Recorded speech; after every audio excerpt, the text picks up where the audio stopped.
Assalamualaikum warahmatullahi wabarakatuh. Selamat datang di channel Ojan Design. Hari ini kita bahas tentang pengetahuan. Perkenalkan, nama saya Ahmad Fauzi. Kita hari ini akan belajar fisika kelas 11. Nah, untuk mempermudah kalian dalam belajar, saya berharap kalian masih mengingat gitu ya tentang materi-materi kelas 10, terutama pada gerak lurus berubah beraturan sama gerak lurus beraturan. Nah, jadi kalian buka-buka lagi tuh ya pelajaran kelas 10 gitu, tentang gerak tersebut. Nah, hari ini kita akan belajar apa? Hari ini kita akan belajar tentang rotasi dan kesetimbangan. Gerak, rotasi, dan kesetimbangan. Bagaimana mengingatnya dan bagaimana belajarnya, bagaimana rumus-rumusnya. Kita terus ikutin video ini. Jangan lupa like dan subscribe. Terima kasih. Yuk lihat videonya. Assalamualaikum warahmatullahi wabarakatuh. Nah, hari ini kita akan belajar rotasi dan kesetimbangan. Ini fisika kelas 11, bab pertama dalam semester ganjil ini. Nah, ini saya punya sebuah koin. Kalau koin kita gini kan dia bakal jatuh, dia tidak setimbang. Bisa saja sih setimbang kalau kita rapin begini kan. Nah, tapi kan cenderung ini tidak bisa setimbang. Atau kalau mau kita lihat adalah gasing gitu ya. Kalau mainan anak kecil, Beyblade lah. Beyblade itu kan tidak bisa setimbang, dia pasti jatuh karena ujungnya runcing. Nah, untuk itu sekarang apa sih fungsinya gitu? Apa sih rotasi dan kesetimbangan? Sekarang kita lihat nih. Ini akan saya putar seperti ini. Wah, jatuh. Ulang. Kita akan putar. Nah, seperti ini. Lihat. Dengan gerak rotasi, dia mampu setimbang dan berdiri. Iya enggak? Sekali lagi. Nah, lihat tuh.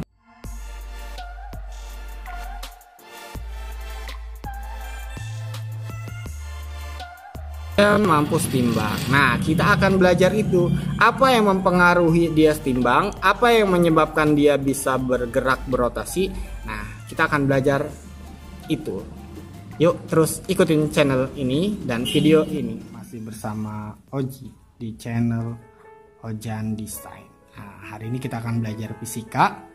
Tentang apa fisikanya? Kita akan belajar rotasi dan keseimbangan. Nah, ini part 1 karena materi ini lumayan banyak. Nah, apa sih rotasi dan keseimbangan gitu ya? Nah, kita buka dulu. Jangan lupa buat kalian subscribe channel Ojan Design. Thank you. Nah, rotasi dan keseimbangan. Pernah kita melihat gasing ya, atau bermain gasing waktu kecil, atau jangan-jangan kalian juga masih bermain gasing. Pada saat gasing ini tidak berputar atau tidak melakukan gerakan rotasi, yang terjadi gasing ini tidak seimbang sehingga akhirnya tetap tiduran gitu ya, atau dia tetap rebahan seperti ini. Kayak seperti kalian ya yang sekarang kerjanya rebahan terus. Sama saya juga rebahan ya. Nah, untuk itu agar si gasing ini mampu seimbang dan berdiri tegak, maka dibutuhkanlah yang namanya gerak rotasi. Nah, gerak rotasi inilah yang menyebabkan benda mengalami keseimbangan. Seperti itu. Bukan hanya gasing saja, contohnya sepeda. Sepeda juga jika tidak kita standarin atau dikasih standar, maka dia akan jatuh. Tapi ketika jalan, apa yang terjadi? Tetap seimbang. Itu karena ada gerakan rotasi. Masih banyak contoh-contoh yang lain tentang rotasi dan keseimbangan. Nah, kita mulai dengan rotasi. Rotasi ini ya. Rotasi ini dia mengalami dua hal. Jika dua hal ini terjadi, maka disebut dengan rotasi atau gerak rotasi. Apa itu? Pertama adalah orientasi. Orientasi.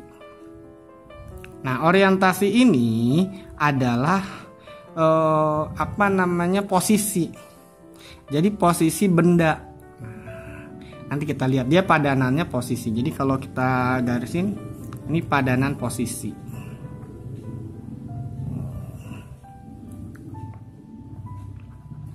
Posisi. Nah, yang kedua, setelah ada padanan posisi pada gerak rotasi, yang kedua adalah perputaran. Nah, perputaran. Sip. Nah, perputaran ini adalah bagian dari padanannya pergeseran gitu. Padanan pergeseran. Maksudnya padanan tuh apa sih? Padanan tuh kayak seperti gitulah ya. Nah, ini pergeseran. Nah, jika dua ini terjadi, maka disebutlah gerak rotasi. Nah, bagaimana kita untuk mengetahui orientasi dengan perputaran? Oke, kita balik. Nah, ini dia. Jika ada sebuah benda, ini benda ya, yang bulat seperti ini, biar bagus ya. Ada benda nih A, B, C. Maksudnya ini bukan benda yang bukan benda yang berbeda, tapi benda yang sama yang melakukan sebuah proses gerak rotasi. Nah, gambar A, kita lihat nih. Di sini yang garis hitam ini dan yang garis putus-putus itu artinya dia sumbu rotasinya. Ini sumbu rotasinya. Nah, yang garis putus-putus ini adalah orientasinya. Jadi posisi dia saat mau berputar, posisinya seperti itu. Nah, ini disebut dengan orientasi. Nah, ini. Nah, ini ya. Ini namanya orientasi. Nah, kemudian benda ini bergerak atau melakukan pergerakan rotasi, gerakan rotasi. Nah, gerakan rotasinya ini misalkan ke arah sini. Nah, pada saat gerak rotasi, apa yang terjadi? Lihat, berubah. Apa yang berubah? Orientasinya. Nah, ini orientasinya berubah. Jadi dari sini dia melakukan gerakan sini. Nah, ini orientasi namanya. Padanan posisi. Kemudian apa yang bergerak ini terjadi? Bergeser enggak orientasinya? Orientasinya bergeser. Pergeseran itu disebut dengan perputaran. Nah, perputaran itu logonya adalah theta. Nah, seperti itu. Ya, jadi perputaran adalah theta. Sudah paham sampai sini? Nah, selanjutnya pada saat dia di posisi B ternyata berputar kembali. Ini kalau kita ibaratkan di sini lah ya. Posisi awal yang ini kan, posisi awal. Ini tetanya. Ya kan? Nah, ternyata bergeser lagi atau melakukan putaran lagi. Apa yang terjadi ketika melakukan pergeseran atau perubahan posisi itu? Terjadi juga orientasinya berubah. Yang awalnya ini sejajar pada sumbu rotasi, yang ini mulai bergeser ke kanan, yang ini sudah mulai. Nah, ini disebut dengan delta theta. Nah, seperti itu. Nah, inilah yang disebut dengan gerak rotasi. Adanya orientasi dengan perputaran ataupun pergeseran. Nah, sudah paham sampai sini? Oke.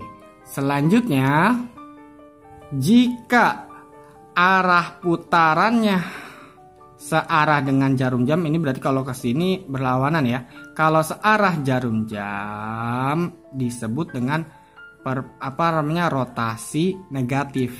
Tapi kalau misalkan berlawanan arah dengan jarum jam, itu disebut dengan gerak rotasi positif. Jadi kalau searah itu negatif, kalau berlawanan itu negatif. Seperti itu. Gerak rotasi ini ya, gerak rotasi itu juga terjadi yang namanya kecepatan. Jadi kita kalau naik sepeda aja kan ada kecepatan ya. Nah, tapi kecepatan kita kan lurus tuh. Itu karena kitanya berada di sepeda. Tapi coba kalau kita menjadi roda. Nah, dia punya kecepatan juga kan.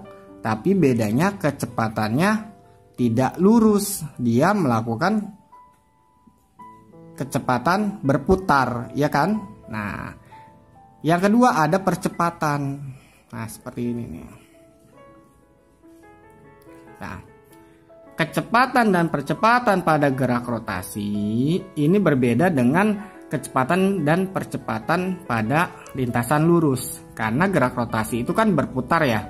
Nah, dia berputar seperti ini. Nah, kecepatan dan percepatan pada gerak rotasi disebut dengan kecepatan dan percepatan sudut. Nah, seperti itu. Nah, analoginya kita bisa gunakan dengan yang garis lurus. Kita ganti spidol dulu biar keren. Nah, tampilannya harus begini biar keren. Contoh kecepatan ya. Masih ingat di pelajaran kelas 10, kecepatan itu pada garis lurus ya, misalkan pada lintasan yang lurus itu disebut dengan GLB, ya enggak? Gerak lurus beraturan.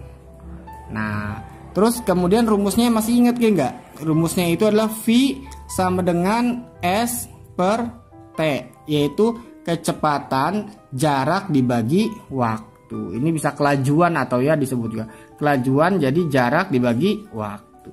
Nah, pada gerak rotasi itu kita ada kecepatan juga, tapi kecepatan sudut. Nah, kecepatan sudutnya itu disebut dengan GRB, gerak rotasi beraturan. Bedanya adalah kalau ini kecepatannya pada lintasan lurus, yang ini kecepatannya pada lintasan berputar atau lingkaran, sehingga disebut dengan gerak lurus, gerak rotasi beraturan. Rumusnya mirip, tapi V ini kita ganti dengan omega. Nah, omeganya itu sama dengan jaraknya kita ganti juga. Tadi di situ ada apa? Sudut ya, perpindahan sudut ya. Nah, jarak sudutnya berubah. Nah, ini theta per masih tetap waktu. Nah, ini adalah untuk rumus GRB-nya. Bagaimana contoh soalnya? Kita lihat dulu. Jangan lupa like and subscribe channel ini ya. Kita lihat dulu nih contoh-contohnya nanti. Kita kasih tangan dulu deh. Omega itu adalah kecepatan sudut.